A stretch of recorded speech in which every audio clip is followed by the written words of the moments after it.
Cars are setting off on their green flag lap ahead of our final race of a mammoth Sunday here at Donington Park, and it is the honour of the Ginetta GT Academy drivers to close the show here after what has been a fabulous couple of days of racing. It's hard to imagine the weather conditions that we had earlier on in the day, given the fact it's now a bright blue sky above the track. The sun is shining, and it's very much shining on James Nicholas, who managed to come home a race winner in the race earlier on today in the damp conditions. So he starts from pole position for race number 3 alongside Luke Shaw on that front row. Mike Taylor starts third. He started third for every race so far.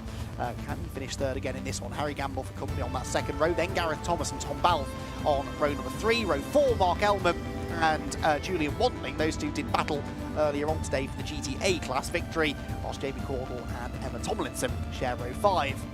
Top dozen completed by Paul Thomas and hopefully Ali Juffali, but Juffali's car was badly damaged after a collision with Amy Tomlinson earlier on in the day. Amy starts just behind him, 13th on the grid, with Lucie Tomlinson for company. Then the 8th row for Lucie Hodgson and Charlotte Lowe. And at the very back of the grid will be, on the 9th row of the grid, Peter Thompson. So do we have 17 cars? 2, 4, 6, 8, 10, 12, 14, 16, 17. Yes, we do. So terrific job done by the Elite Motorsport and Want to Race teams to get Ali Juffali and Amy Tomlinson's cars back out there after Amy got it all wrong down at the Melbourne hairpin partway through that race earlier on. Clattered spectacularly into the back of Juffali's car. Car number 6, by the way, Peter Thompson, was disqualified from that race for failure to comply with safety car regulations. Whatever that means, overtaking, speeding, could be not maintaining pace with the pack, I suppose, but whatever it was, he was disqualified, so that's why he's starting at the back of the 2x2 grid for the rolling start here. 15 minutes on the clock, Glenn, as we prepare to bring down the curtain on 2 days of racing here at Donington Park. James Nicholas looking for a second race victory. If he can get it, then he will close back in on Harry Gamble for the championship lead. 21 points between them, with Luke Shaw a further 13 points back in third. What is going to happen then in our final race of the day? James Nicholas starting from pole position. The lights go out very quickly, and we are racing once more at Donington Park. Nicholas on the inside line. Can he hold on to the lead then as they barrel towards Redgate Corner for the first time? Mike Taylor in behind him. Luke Shaw trying to stand his ground on the outside, but Nicholas it is who will lead them off Redgate Corner. Shaw bounces wide over the curb and bounces back on almost into the side of Mike Taylor's car. Taylor, I don't think, has been able to get past him. No, he's not, but he's still trying as they head down the hill, and that's Harry Gamble, who is scything through the field. Look at that, goes from 5th to 3rd in 2 corners. That was brilliantly committed stuff on cold tyres, and Harry Gamble up for the fight. He knows that James Nicholas is in good form in the dry, may well be able to win the race, and Harry needs to try and make sure that James doesn't do too much damage in the championship here, although Harry's wide now up at McLean's. Luckily for him, Mike Taylor was as well, so it's actually Gareth Thomas who might now capitalise on that and gets to the inside as they go through Coppice Corner. And Gareth tangled with Harry Gamble, I think it was in that second race, wasn't it, earlier on in the day, up at Redgate Corner. Nothing major, but a little bit of contact between the two of them. They now find themselves together again as they head for the chicane. There, meanwhile, is Jamie Cordell, his 3rd ever car race, siding up the inside of somebody there, and that's Thomas actually right behind, isn't it, I think, in the number 12 car. On board with Mark Elman then, car number 88, leading in the GTA class with Julian Wantling and Emma Tomlinson right behind. They're the top 3 in that class, so those 3 cars all just heading out of your shot now, fighting over a class lead. But James Nicholas leads them through Goddard's for the first time. A lock up there for Mike Taylor, I think that was, but he managed to make the corner. We've seen him locking up a few times this weekend. Top 2, though, getting away, aren't they? James Nicholas clear of Luke Shaw. They turn through Redgate Corner, then it is Gamble, Thomas, Taylor and Balfe. Then those top 3 in the GTA class coming through next. There goes the number 44 car of Lucie Hodgson, accelerating away out of Redgate Corner, then on board with Lucie now as we head down the hill. Lucie, who I think I said earlier on, I was told earlier on today, is a grandmother And racing here in the GT Academy. Drivers of all ages are welcome in GT Academy. But the vast majority of them not terribly experienced drivers, which makes it a great place to come and learn your craft, whoever you are, and however late you may be in starting your racing career. There goes the number 3 of Julian Wantling then up the hill. Oh, and there's a car off, and it's been in the barriers, I think, hasn't it? That's the number 7 of Charlotte Lowe, and that, I think, is down the Crane of Curves, isn't it? We see a few cars ending up in that barrier, and I think Charlotte Lowe is the latest. Now, that's a long way off the road, so hopefully no need for a safety car, but I'd be intrigued to know how she got there. Oh, Julian Wantling hops over the curbs, lands a bit awkwardly. This is what happened to Charlotte Lowe. Is she side by side with someone at the top of the shot? Yes, she is. And whilst there was a lock-up further down the hill, there was contact at the top of it, and my word, that's a big hit for Charlotte. Who would she have been battling with? That was Peter Thompson, I think, wasn't it? But Peter was on the inside line and didn't really appear to have anywhere to go. So Charlotte Lowe out of the car, that's the main thing. She's okay. But a scary moment, a scary place to find yourself heading for the scenery. And it was a big, big hit when she got there. Right, for second place in the GTA class, Emma Tomlinson now up alongside Julian Wantling on the outside line towards Redgate Corner, but Julian should be able to hold on to the place on the inside line, which he can. And Emma Tomlinson will have to try and find another way through as they battle. It's allowing Mark Ellman to pull away at the head of that class. Down the hill past the yellow flag zone, which is still out briefly for the Charlotte Lowe incident. Thompson, by the way, has pitted as well, so Peter Thompson into the pit lane now after his part in that, maybe with some damage. Emma Tomlinson here trying to get up alongside Julian Wantling again. But as we've seen before, Wantling has the momentum up the hill and is able to arrive at McLean's corner still out in front. Round the right-hander up towards Coppice Corner. Got Caudle joining in now. Caudle has just been slowly, quietly getting on with his business this weekend and definitely improving with every session that he's been out on track. The E3 Sport team helping him along in that cause, I'm sure. And he is closing in on these two now. Caudle is running within the rookie class, not the GTA class.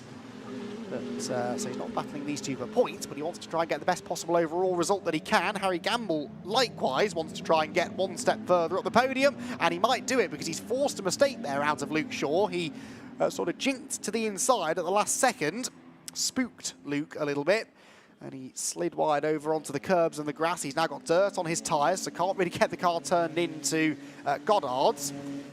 Harry Gamble staying in behind. This is all allowing James Nicholas to pull clear at the front of the pack, though, as they make their way towards Redgate Corner. Is Gamble going to have a go? No, doesn't choose to look to the inside there.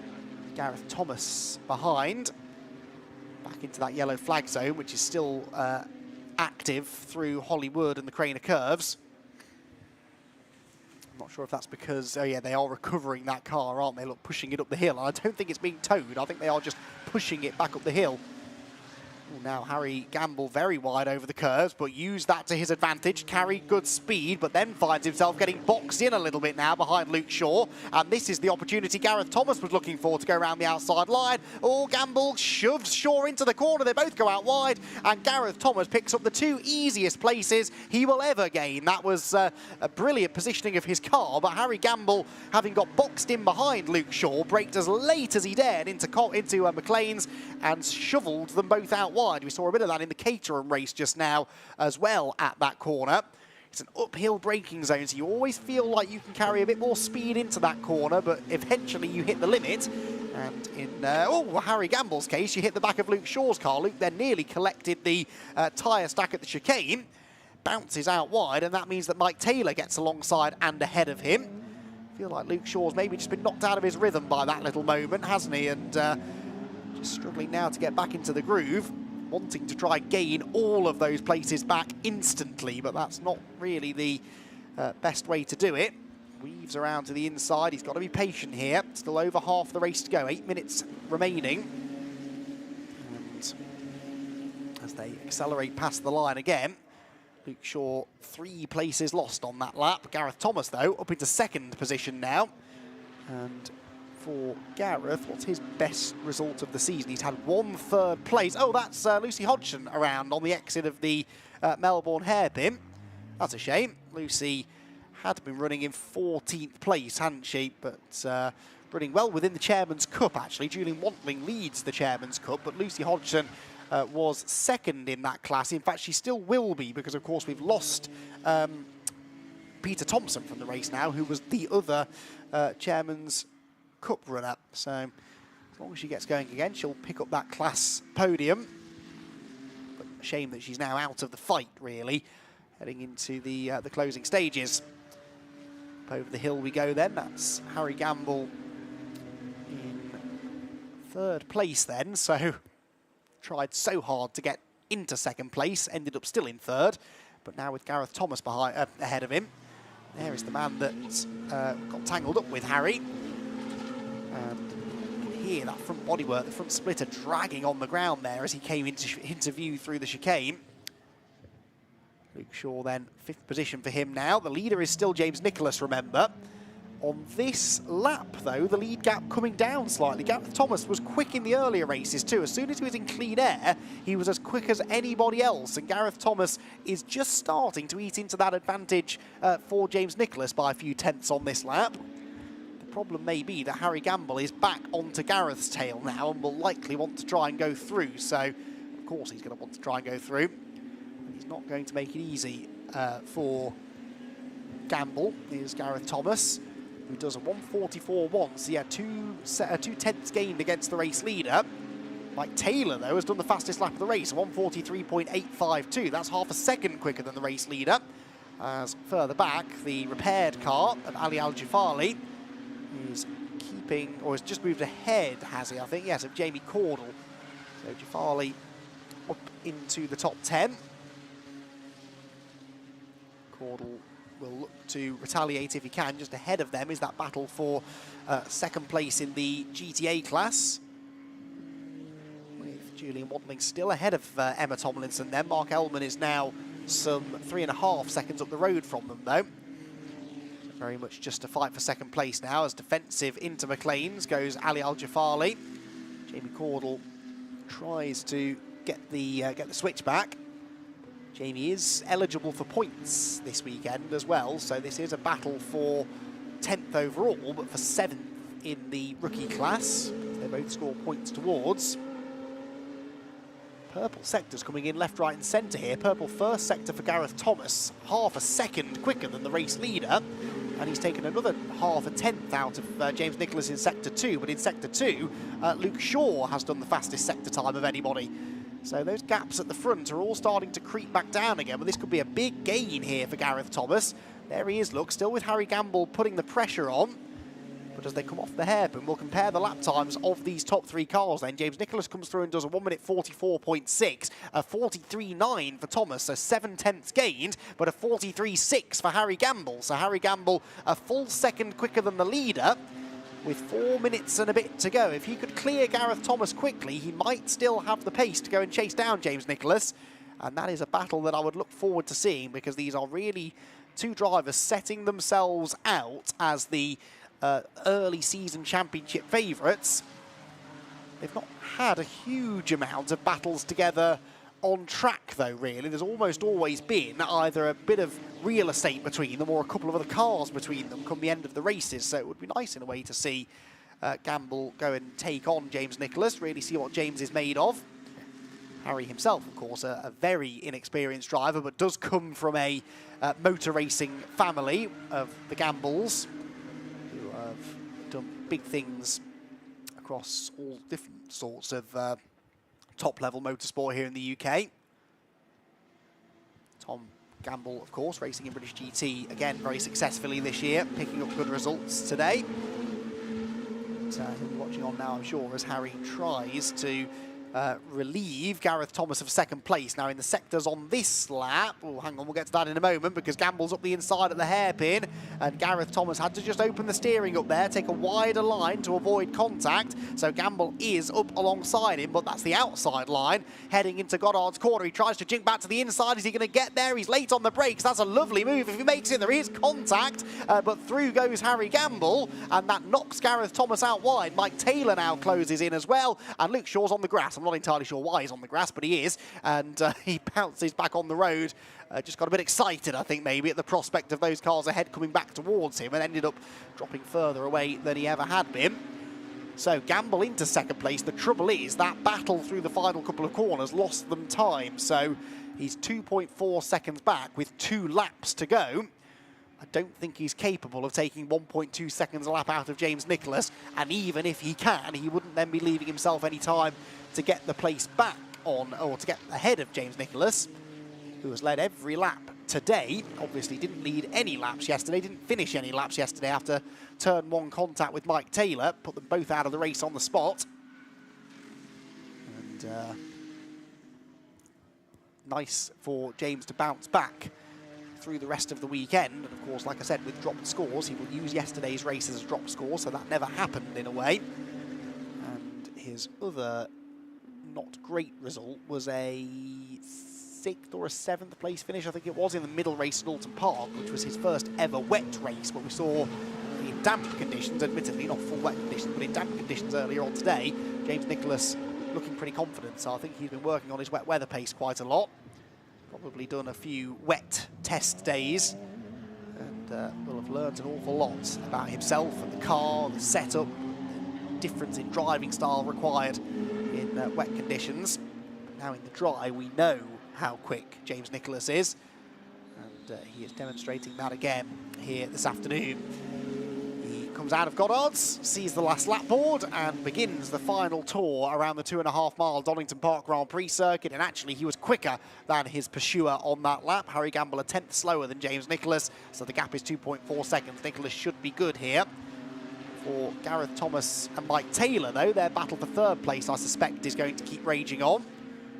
They accelerate out of Redgate Corner, down through Hollywood, and towards the old hairpin. And the right-hander then up through Starkey's and Schwantz curve. Oh no, out wide goes Thomas, he's thrown it away, he's made a mistake on the last lap, and Gareth Thomas bounces back onto the road, but behind Mike Taylor. He did well, actually, not to lose control completely there, because that car was bouncing around like a bucking bronco and could easily have snapped sideways at any moment. Gareth held that together well, but unfortunately, he's off the podium. So a 2nd podium of the season has gone begging for Gareth, and Mike Taylor picks his way back through into 3rd spot. But what can you say about James Nicholas, the Palmer Sports Scholarship winner pre-season, had never raced a car in his life before Easter weekend at Alton Park, didn't even have his racing licence at that point, but he's going to pick up another race victory now as he drops down through the Melbourne hairpin. This will be his 4th class win. Harry Gamble, points leader, only with the 1 win. It's only that non-finish yesterday that has knocked James Nicholas so far back or behind him in the championship, but that gap will start to shrink, not by a lot because Gamble's going to get 2nd place, but it is going to be a 4th victory of the season for James Nicholas here at Donington Park. Harry Gamble comes home in 2nd, Mike Taylor in 3rd, and Gareth Thomas comes home in 4th, a disappointed 4th, I would imagine. This battle's still raging on. Mark Elman is going to win in the GTA class, but for 2nd place, it's a very, very close run to the line, but it will just about be Julian Wantling who keeps Emma Tomlinson behind him. The eventual margin between the 2 of them was just under 0.3 of a second. Amy Tomlinson comes through. Lucie Hodgson will be the last to see the flag after her spin at the Melbourne hairpin.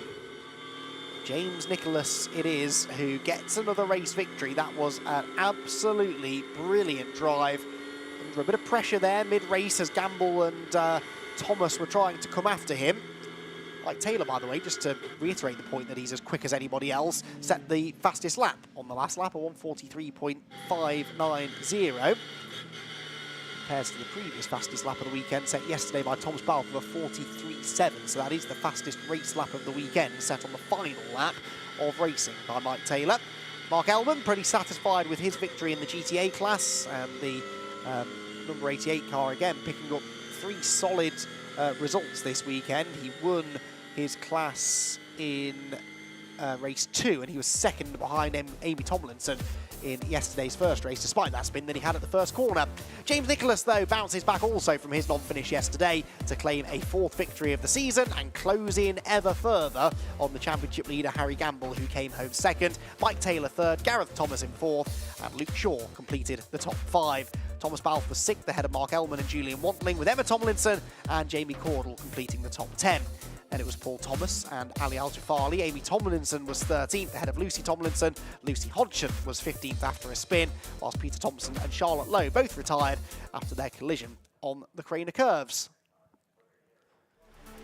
The third race of the weekend in the Ginetta GT Academy saw a light-to-flag victory for James Nicholas, who led the field into Redgate Corner and never looked back. Behind him, though, if he had have had time to look back, he would have seen some pretty intense battling. Luke Shaw initially managed to slot into 2nd place, had a bit of contact with Mike Taylor exiting Redgate Corner, but managed to fend him off. The man on the move, though, was Harry Gamble, who got past both Gareth Thomas and Mike Taylor with some supremely brave driving on cold tyres to gain 2 spots on the run down through the Craner curves and get into a podium place.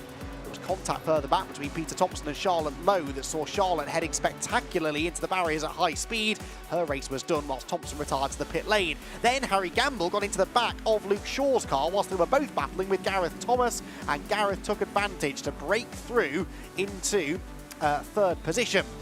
Gamble then started to attack him, eventually found a way through at the hairpin. It was actually 2nd that Thomas had got into, then back down to 3rd with Mike Taylor on his tail. And it wasn't until the last lap, when Gareth Thomas made a big mistake down at the old hairpin, that Mike was able to get back through and knock Gareth Thomas off the podium. James Nicholas, though, was victorious in the 3rd race of the weekend, his 2nd win of the day, his 4th of the season, to close the margin at the front of the championship.